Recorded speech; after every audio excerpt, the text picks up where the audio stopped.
Hey there, Mary here from Mary's Heirloom Seeds. Welcome to our weekly live.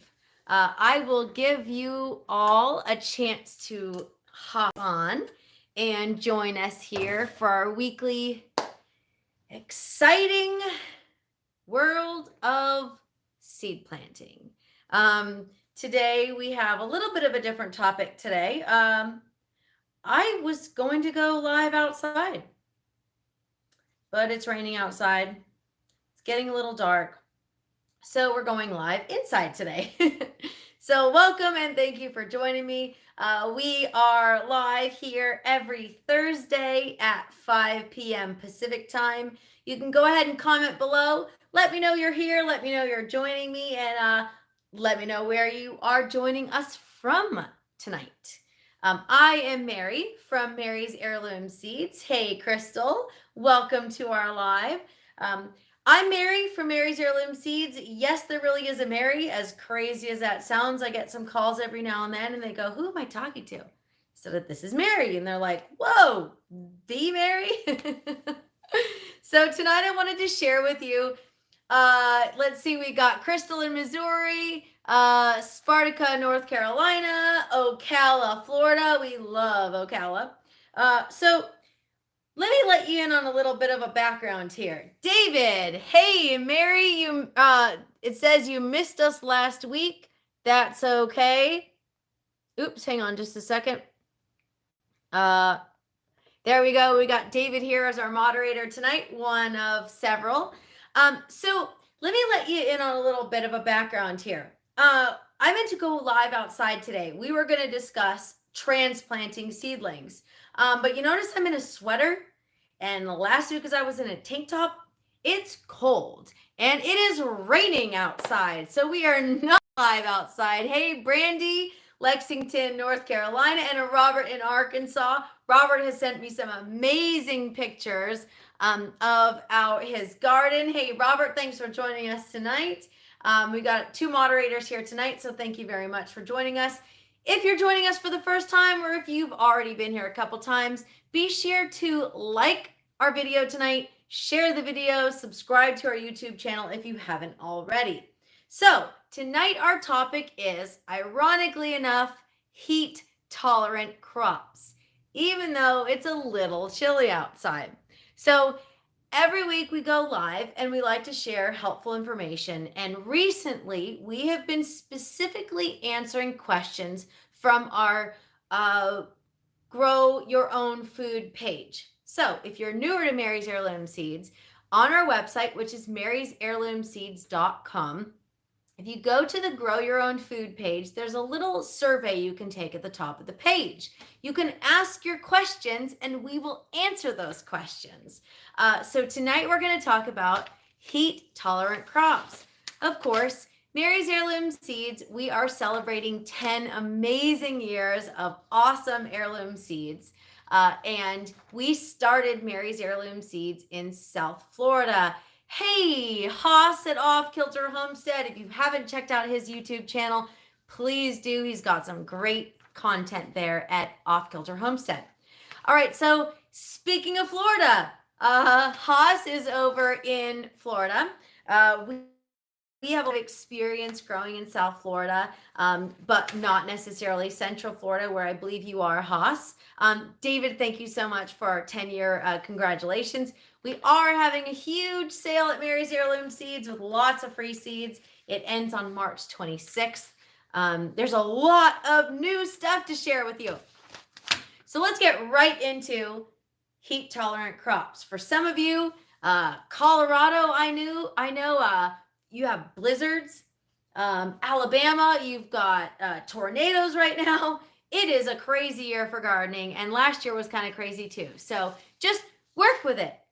Mother Nature tends to have her own way, whether you like it or not. So we just try and figure it out. Addie says Denver, right? It's cold there. I've got some friends in Colorado, and they've been posting pictures of blizzards and snow. So obviously, talking about heat-tolerant crops is a little funny for some of you, but this was one of the few questions. Hey, Joseph, Joseph is joining us here, a longtime subscriber to Mary's Heirloom Seeds. So I'm actually going to have a little bit of a mention of cold weather crops as well. But first, we're going to start with heat tolerant crops. My warm beverage here. Like I said, it sounds a little funny talking about heat tolerant crops when it's so cold outside. But for those of you, especially in warmer climates like Florida, like Southern California, like Texas, you had ice storms in Texas a couple weeks ago, and now you're looking at a very warm summertime. So what are you going to plant that's going to be more heat tolerant? Hometown to Home said, Gal says, hello from West Phoenix, Arizona, where it does get warm there. David says we had a few days of warm spring, 67 degrees here in Maryland. Awesome. It is rainy here today. We actually had our heater running. And last week it was in the upper 70s and now it's in the 60s. So, you know, it happens. So we're going to talk about heat tolerant crops for the future. Obviously, we are planting now for future crops. Obviously, there is no magic button where it automatically hits. It's not a microwave garden. Hey, Kimberly from High Desert, California, where it also gets very hot. So my number one, let's start, we kind of go by alphabet here, and that is amaranth. Amaranth is an amazing heat tolerant crop. My two favorites are Love Lies Bleeding and Red Garnet Amaranth. Lots of pictures on our website directly from our gardens. My sister is growing the Love Lies Bleeding Amaranth as well, and it is gorgeous. Now let's talk about amaranth. It is what I call a double duty crop. Amaranth can be used where you harvest the leaves at around 40 to 50 days, so it is a faster maturing green. And then you can wait to harvest the actual seeds from the amaranth, which we have pictures on our website, and that's about 90 to 110 days. Amaranth is similar to quinoa. So you're going to harvest those seeds and you're going to cook them similar to what you would quinoa, maybe like rice.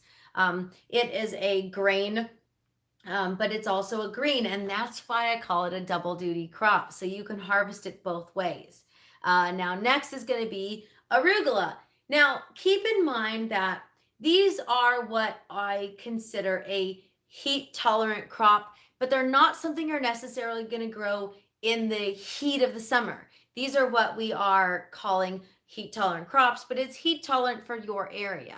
So you're going to want to plant them accordingly. Now, on our website as Mary's Heirloom Seeds, we do have our, oh, hey, Terry, it took 3 weeks, but you finally figured out how to actually see the chat. Awesome. Well, welcome. So heat tolerant crops, you're going to want to plant based on your region. We do have a comprehensive planting guide, which is a zone specific and a region specific planting guide available on our website, and it's free. So definitely check that out. And when we're done with this video, when it finally posts live, after the live, I should say, all of these links, everything I'm discussing tonight is going to be in the description section of this video. So you don't necessarily have to take notes. Next, we're going to have some greens. We've got Henderson black seeded lettuce. We've got Little Gem. We've got Paris Island lettuce. We've got, okay, so I'm not going to butcher this. I call it M lettuce. And it's a French word for 4 seasons lettuce. And I don't speak French. My sister speaks French, but I do not. So I'm going to call it M lettuce for short.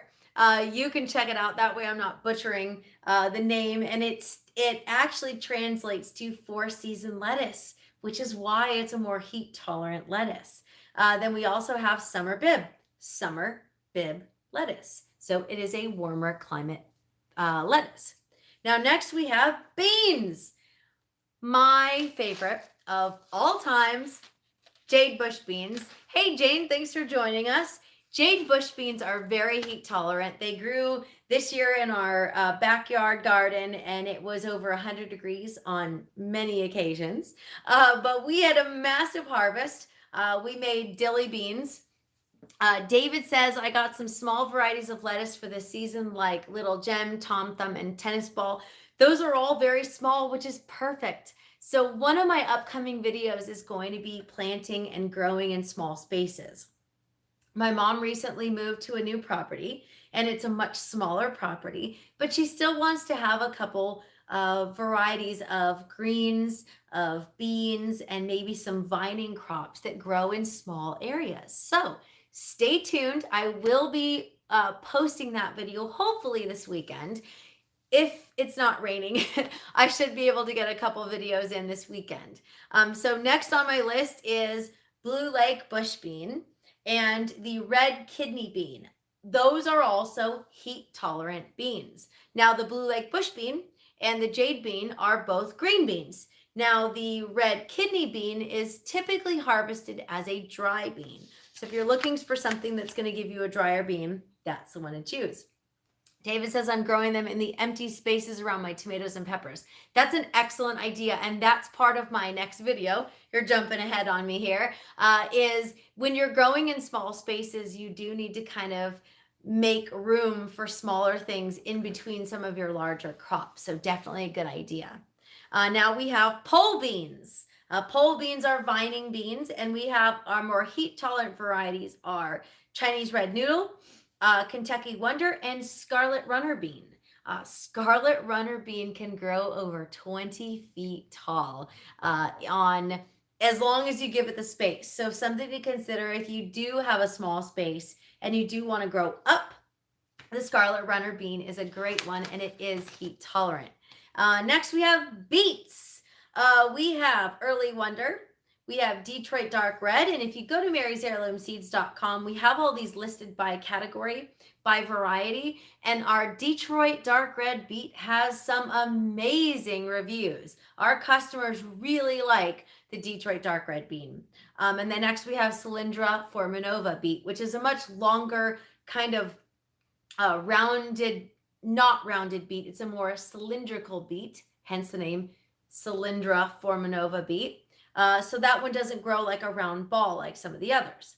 Now Brussels sprouts. Brussels sprouts are a cool weather crop. So please keep in mind that when I mention things like this, Brussels sprouts and cabbage are both cool weather crops. But if you live in an area, for example, like Florida, where you don't really get a frost, you might get a couple days of frost in the entire year. So these are varieties that you would grow during your winter time. And they would be more tolerant to your area because they are more heat tolerant, even though they're a cool weather crop. So it sounds kind of confusing, but again, if you're in an area that is a hot climate, you'll get it. And that would be Long Island Brussels sprouts. Now let's talk about cabbage again, which is another heat tolerant, but it's a cool weather crop. The heat tolerant varieties are Charleston Wakefield, New Jersey Wakefield, and Savoy Perfection. These are the heat tolerant varieties that are a cold weather crop. So that can get, like I said, it can get confusing, but for those of you that have a shorter growing season where it is cooler for longer periods of time, you don't necessarily have to worry about the heat tolerant crops. But for places like Central Florida, South Florida, where you have a longer growing season but a very hot climate, you're going to need to look for varieties like this that can grow in your area. I've got some amazing customers that have shown me some pictures of their cabbage in Central Florida, and they are massive. One lady sent me a picture, and her husband was holding it, and it was gigantic. So you can grow cabbage in Florida. You just need to choose the right one. Next, we have Chinese cabbage, and that would be dwarf pak choi and regular pak choi. The dwarf pak choi grows very small, and the regular pak choi grows much longer. Collards are a southern favorite, and those are going to be Georgia green collards and Morris heading collards. Lori, one of my friends in South Florida, she grew the Morris heading collards in South Florida, and she brought me 2 grocery bags full so that I could eat them. They were delicious. It was just a surprise visit one day, and she brought me 2 big bags, and we love them. So I definitely grow some collards in the garden now. Now let's talk about corn. Hey, Deborah, speaking of Florida, Deborah is in Central Florida where it is 88 degrees. Tammy says, cooked up some Morris heading collards today. Awesome. Love to hear it. It was really good. Now we have corn. Corn, some people say, oh, you can't grow corn in small spaces. I beg to differ. We've grown corn in all of our raised beds. Not all of them, but all of the corn we've grown has been in raised beds because we do battle gophers on a regular basis. Plus the squirrels, the cats, the whatever else that's around here. So you can definitely grow corn in a smaller space. You just need to bunch it up in a big brick instead of throwing it all over there. Oh yeah, Terry. Yes, tornadoes. So we have been watching the tornadoes in Alabama and that area. So lots of craziness. Okay, so corn. We have glass gem. We have Hopi blue, absolutely gorgeous. We've got Mandan bride. We've got Oaxacan green dent corn. So in case you weren't sure how to pronounce that, it is Oaxacan green corn, and it is spelled Oaxacan. Then we have Stowell's Evergreen and Country Gentleman Sweet Corn. Those are our two sweet corn varieties that do really well in the heat. Let's talk about cucumbers. I had a message today from somebody looking for a cucumber variety that will grow in Fresno, California, which if you've never been to Fresno, it gets hot. David says, oh, I missed that there. David says, I have little gem corn and blue popcorn this year, and they are sprouting right now in the greenhouse. Good to hear. So Ashley cucumber, I've got a friend named Ashley. I should send her some cucumber seeds just because. And I've been in contact with Terry, so I know that you're safe for now. And Terry, if you find yourself needing some more seeds, let me know. I know you are already planting hundreds of tomato seeds and hundreds of pepper seeds, and you've got 2 orders already in the works here sitting on my desk. So let me know if there's anything else you need. So let's talk about cucumbers. Kind of we're bouncing around here, but that's okay. Cucumbers in warmer climates. So a customer asked today, what's a good variety to grow in Fresno? It does get warm in Fresno. So Ashley cucumber and Marketmore cucumber are 2 that I suggested. They are older varieties. They are slicer varieties. If you are looking for a pickling cucumber variety, the National Pickling Cucumber is excellent. And if you're looking for a fun and kind of funky variety, the lemon cucumber is another one that is a little more heat tolerant. Now, the lemon cucumber is a round yellow cucumber about the size of a tennis ball. Some people love it, some people hate it. So keep that in mind when you are growing cucumbers. The lemon cucumber is not your typical slicing cucumber like you would get from the store. So it is a very unique heirloom variety that isn't necessarily for everybody, but it's super fun to grow. Now, eggplant, we have Listata de Gandia and we have Black Beauty eggplant. Both of those are fantastic. David says, what is a good variety of cucumber for pickling, making bread and butter pickles? The National Pickling Cucumber and the Boston Pickling Cucumber are both excellent varieties for cucumbers. They are smaller varieties, so you're not going to get that large slice like you would with a slicer. The Mexican sour gherkin is a good one, but some people really don't like it pickled. So something to take into consideration. I've heard rave reviews about the Mexican sour gherkin, and I've heard some not so great reviews. I personally like it, but again, it's a personal preference for some people. But if you're looking for a tried and true variety, specifically for pickles, I would highly recommend either the Boston or the National Pickling Cucumber. And both of them will do really well in your area, David. Now, we have kale. Kale is a cool weather crop. However, if you're looking for a variety that is more heat tolerant, you're going to want to look at something like the Vates curled or the lacinato. Now, what some people don't realize is the lacinato kale is also called dino kale. It is a fantastic variety. Of all the kale varieties, lacinato kale is my absolute favorite. I've grown it in Florida. I've grown it in California. It is a tried and true variety. I've got a customer in Nicaragua, and he squares by the lacinato kale. So that says something, that you have a multi-continent or multi-regional customers and backyard growers that have done really well with a lacinato kale. Robert says, Black Beauty eggplant grows great here. I usually plant 6 plants, which is way more than you eat. Exactly. David says, thank you. You started on eggplant, but answered my question first and skipped over eggplant. No, actually, eggplant, there's 2 varieties. Eggplant was Listata de Gandia, which is a mottled light purple and dark purple, and the Black Beauty eggplant. I have grown the Black Beauty eggplant both in South Florida and Southern California, so I can attest to its heat tolerance. It is a really good, tried and true, really easy variety to grow. It's similar to what you would buy in the store, only it tastes better when you grow it. So something to take into consideration. And like Robert said, plenty for your family and then some. So we talked about kale. Let's see, mustard greens.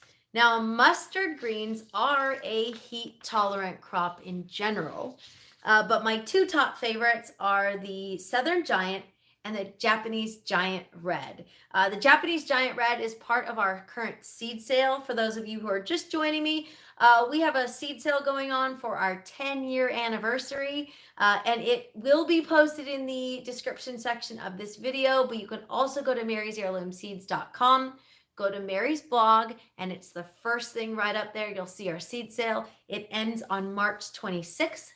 We are celebrating 10 years of Mary's Heirloom Seeds, so super excited. We've got some seed sales and some freebies available as well. If you're just joining me also, please like our video today. Subscribe to our YouTube channel if you haven't already. There are lots of videos available that are a little more hands-on and out in the garden. Our live videos for the last 3 weeks have been indoors. Partly because the first week it was raining and today it's raining again. So I definitely don't want to be out in the greenhouse getting blown away. We had some trees just flying around today, so I definitely don't want to be outside in that and live. So let's go on to some okra. Okra is another heat tolerant crop. So it is not a cool weather variety like a kale. And Clemson Spineless and Burgundy Red Okra are my top 2 favorites for heat tolerant crops. I'm going to skip over the peas. We have a video on our YouTube channel called Some Peas Like It Hot, kind of a play on the old Marilyn Monroe movie. But there are different types of peas. You've got southern peas, you've got garden peas, you've got English peas. Southern peas are a heat tolerant crop across the board. So those would be your Crowder peas, your black-eyed peas, and those are heat tolerant all year round. So especially for those of you in Florida, the Purple Hull Pink Eye Cowpea is my all-time favorite. Check those out on our website at marysheirloomseeds.com. There's a lot of great info on how to grow them as well. Now, every single pepper pretty much is a heat tolerant crop. Hot peppers in particular love the heat. So if you are in a warm climate like South Florida in particular, or just Florida in general, California, Texas, New Mexico, peppers will love your climate. You just need to provide them with plenty of nutrients. Heat tolerant on my list are going to be the Anaheim and the Cayenne. And of course, my all-time favorite is the yellow Scotch bonnet. I love that one. And then we've got some sweet peppers like the Golden Cal Wonder, the Golden Marconi, and then the pimento pepper. Excellent for stuffing, by the way. And the pimento pepper is the same that you would use to make pimento cheese. I did have someone ask me that the other day. Let's talk about pumpkins. The Big Mac's pumpkin is a mega pumpkin, and it will do well in warmer climates, as well as the Connecticut field pumpkin. For those of you in Florida, we have a history here. We have the Seminole pumpkin, grown by the Seminole tribe of Indians, another excellent variety. And lastly is the green striped cushaw pumpkin, which is not your typical round orange pumpkin. It is a green and white striped pumpkin, which is an excellent option for those of you that want something a little more unique. Now we have radish. The Japanese daikon radish is a larger, longer, spicier variety. It does take a little longer to grow, but it's a great one as well. And then you have the German giant. Now, the German giant I love because you can grow it very small or you can grow it very large, and it will grow really well in hot climates without splitting. So definitely a bonus. Let me just check here. I'm not seeing. There we go. Okay. Sorry, I couldn't see your comments there. By the way, if you guys have any questions, feel free to ask while I'm live. If you have a question that you want discussed that's kind of a bigger question, you can always go to marysheirloomseeds.com and use our little survey on our Grow Your Own Food page. Crystal says, is that the one of the radishes you have on sale? I think, don't quote me on this, the daikon radish might be on sale. You'd have to double check for me. We have a lot of seed varieties on sale right now, and it ends on the 26th. Today's the 25th, so you only have about 24 hours from this live video to take advantage of that seed sale. And the seeds right now start at only $1, and they go up from there. We've got some fun stuff there. Crystal, I will answer your question a little more thoroughly when I'm done, but I'm pretty sure the Japanese daikon is one of the varieties on sale. Spinach is not a heat tolerant crop. Spinach is usually a cool weather crop, but the Bloomsdale longstanding is a little more heat tolerant than some of the other varieties. Now, Malabar spinach is not actually a spinach. It's actually a vining variety of green, but it is called Malabar spinach. It is perfect for Florida gardeners, but it is not your typical spinach. So keep that in mind. It is a little more slimy, and I'm not trying not to turn you off on it, but I want to give you the best information available before you buy seeds and go out and plant them and then go, what was Mary talking about? This doesn't taste like spinach. It is an excellent green for Florida that can actually grow throughout the summertime.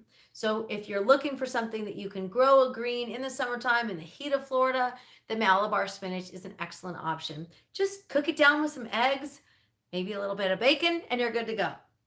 Now, summer squash loves heat. And that's going to be your black beauty zucchini, your golden crookneck, your tromboncino, which is an Italian vining zucchini. There are very few vining summer squash varieties. You've got yellow scallop squash, and you've got gray zucchini. All of these will do great in the summertime. In the heat, they start to wilt in the summer sun, and then they pop right back up at night. Winter squash, some of my favorite varieties are your table queen bush squash. You've got Waltham butternut squash. Let's see what else. You've got spaghetti squash. All of those will do really well during the summertime still, or at least in the more warm climates.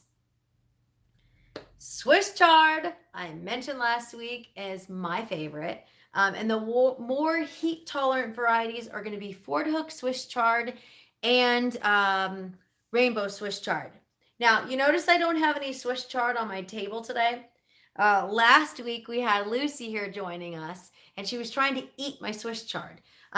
Swiss chard is really good, and it's very high in nutrients. But for our little kitty that popped in and decided to join us, she's got a little bit of a sensitive stomach. So I had to shoo her off the table because it does not agree with her at all. Now, the rainbow Swiss chard, on the other hand, is my absolute favorite. So it's definitely a bonus. David says, I love peppers. I have the Ashe County pimento I grew last year and growing again this year. I'm going to attempt the Jarradale and Moruga. Those are great, David. Yes, Crystal. She was mad at me. So I call her Pissy Pants for a reason. She will spit at you for some of the silliest reasons. She doesn't get nasty like scratch you, but that's her way of communicating, is spitting at you. So, whatever. She's a cat. She is probably the most spoiled in this house. She's definitely a princess. So let's get back to tomatoes. We talked about Swiss chard already, and now we are on to tomatoes. While my coffee is still warm, the Marglobe tomato.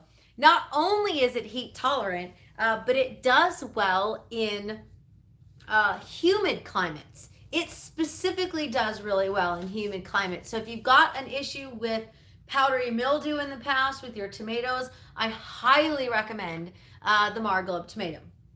Some other ones are going to be the Brandywine. My absolute favorite is the Cherokee Purple. And then you've got Green Zebra, Homestead. Obviously, Homestead is a really good one. The Mortgage Lifter and the San Marzano. Now, one that did not make my online list, but that definitely tops the charts at heat tolerant and productive, is going to be the Wild Everglades. Wild Everglades tomatoes are excellent for Florida. Everglades, if you don't know about Florida, we have the Florida Everglades in Florida, where it is kind of swampy. But when I grow Everglades tomatoes here, they are prolific. They are the teeniest, tiniest, like smaller than my nail. Let's see if we can zoom in here. Probably not. Okay, so Everglades tomatoes are smaller than my nails. They are delicious. They're packed with flavor. They're very, very sweet. And what some people do is they have so many Everglades tomatoes that they'll actually use a, what do you call it? A dehydrator, and it's like candy. But you can also use that in other things as well. So the Everglades tomato didn't make my online list, but it does make the top of the list as far as heat tolerant. It's very prolific, but it's not a slicer. It's not a pear. It's not a cherry. We would probably consider that a currant tomato. So they're very small, and it's definitely an heirloom tomato. I don't know how old it is, but it's pretty old. It's been around for a really long time, and it will continue to produce in your garden. If you lose any tomatoes and they go and they rot in your soil, they'll just pop up everywhere. So they're definitely very prolific. So last but certainly not least, we have turnips and watermelon. Turnips is purple top white globe turnip. They are listed on our website as well, and there's a nice little picture of me holding this gigantic turnip that's as big as my head. I think it weighed in about 5 pounds or somewhere around there. So the white globe turnip is definitely an option for you guys. And then we have the watermelons. We have Georgia rattlesnake watermelon, and we have golden midget watermelon. Both of those are fantastic options for a watermelon in warmer climates. We've got Cherokee Purple is king, and Crystal says, I love Cherokee Purple. And yes, we have your giant beans growing, Joseph. I've got them in a special area so that we don't cross-pollinate with our other beans in another area on our property. Now, so I mentioned all of the veggies, and I did want to give a little special shout out to herbs. So we've got a short list of heat tolerant herbs, and those are going to be lemongrass, which can be grown just about year round depending on where you're located. We've got chives. We've got sweet basil. We've got rosemary. Rosemary is a perennial. I have a friend in South Florida. She had a tree that was over 5 feet tall. I have no idea how many years old it was. The one I have that is the biggest on our property here is 6 years old. I planted it when we moved here. And it's about 3 feet tall. So you can imagine that one that's over 5 feet tall is probably quite a few years older than that. And it will continue to produce in warmer climates. If you don't have an area that freezes, rosemary has kind of an indefinite life. So who knows how long it'll grow for you in the same place. Crystal says, my rosemary made it through winter here in Missouri. That's really good to hear. Now, thyme is last on my list for a heat tolerant herb. These are just simple varieties. I didn't get into anything fancy today.